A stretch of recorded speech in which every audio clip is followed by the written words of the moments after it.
Hi hello. ഇന്ന് ഞങ്ങളൊരു സായാഹ്ന സവാരിക്ക് ഇറങ്ങുകയാണ്. അധികം യാത്രയൊന്നും ഇല്ലാതെ കുറച്ച് നടന്നു പോകാൻ പറ്റിയ ചെറിയൊരു ബീച്ച് സൈഡ്. നിങ്ങളുടെ സായാഹ്നങ്ങളെ ഒന്ന് കുളിർമയേകാനും രണ്ട് സൊറ പറഞ്ഞിരിക്കാനും വേണമെങ്കിൽ ഈ ജെറ്റ് സ്കീലൊക്കെ ഒന്ന് കയറി കറങ്ങാനും പറ്റിയിടാം. വാ, പരിചയപ്പെടുത്തി തരാം. ഇത് അൽത്തൗൺ ഏരിയ ആണ്. അൻസാർ മോളിന് ഓപ്പോസിറ്റുള്ള ബ്രിഡ്ജ് കയറി ഇറങ്ങി നേരെ അങ്ങ് വെച്ച് പിടിക്കണം. ഈ അൻസാർ മാളിനടുത്തുള്ള എൻ്റെ ഒരു ഫ്രണ്ടിൻ്റെ ബിൽഡിങ്ങിൽ പോയപ്പം 21st ഫ്ലോറിൽ നിന്ന് ദൂരെ ഞാൻ ഇച്ചിരി വെള്ളവും അതിനപ്പുറത്ത് കടലും കണ്ടു. അപ്പോഴേ ഞാൻ വിചാരിച്ചു അവിടെ എന്തോ ഉണ്ടെന്ന്, നേരെ വെച്ച് പിടിച്ചാൽ അവിടെ എത്തുമെന്നു. അങ്ങനെ ഒരു ദിവസം ഒന്ന് എക്സ്പെരിമെൻറ്റ് ചെയ്തതാണ്. സയൻസ് ടീച്ചർ ആയതുകൊണ്ടാവാം എൻ്റെ എക്സ്പെരിമെൻറ്റ് തെറ്റിയില്ല. അങ്ങനെ ഒരു ദിവസം വെച്ച് പിടിച്ച് കണ്ടെത്തിയതാണ് ഞാൻ ഈ ബീച്ച്. വലിയൊരു ബീച്ച് എന്ന് പറയാനൊക്കെയല്ല, ഇതിലിറങ്ങി ആരും കുളിക്കുന്നതോ വേറെ പരിപാടികളൊന്നും ഞാൻ കണ്ടിട്ടില്ല. ആകെ ഈ ജെറ്റ് സ്കീയും പിന്നെ കുറേ ആൾക്കാർ കരയിലിരുന്ന് സൊറ പറയുന്നു, ചായ കുടിക്കുന്നു. അപ്പം ഞാനും കരുതി ഒരു ദിവസം ഇങ്ങോട്ടേക്ക് ചായയൊക്കെ ആയിട്ട് എന്തെങ്കിലും പലഹാരമൊക്കെ ആയിട്ട് തരണമെന്ന്.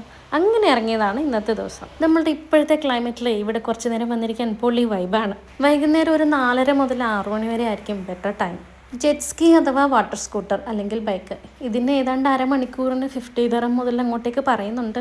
അവിടെ അടുത്ത് അത്ര ഷോപ്പുകളൊന്നും കാണാത്തതുകൊണ്ട് ഇപ്രാവശ്യം പോയപ്പോൾ ഞങ്ങൾ ചായയും വാങ്ങിയതും ഉണ്ടാക്കിയതുമായ പലഹാരങ്ങളൊക്കെ ആയിട്ടാണ് പോയത്. പോകുമ്പോൾ കുട്ടികളുണ്ടെങ്കിൽ സ്വെറ്ററും ക്യാപ്പും ഒക്കെ എടുക്കാനും ഓർക്കുക. ഇന്ന് നല്ല തണുപ്പ് തോന്നി, അതാണ് ഞാൻ ഈ കോച്ചി പിടിച്ച പോലെ ഓടുന്നത്. കുഞ്ഞുനതൊന്നും ഒരു കൂസലല്ലായിരുന്നു.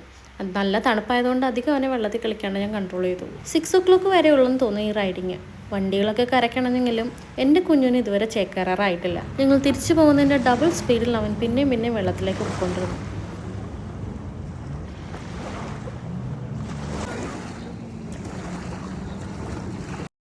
പിന്നെ ഒന്നുകൂടി ഒന്ന് വെള്ളത്തിലൊക്കെ ഇറക്കിച്ച് സമാധാനിപ്പിച്ച് പിന്നെ വരാമെന്നുള്ള വാക്കിൽ തിരിച്ചു പോന്നു. അപ്പോഴത്തേക്ക് ആശാനും ഉറങ്ങിപ്പോയി.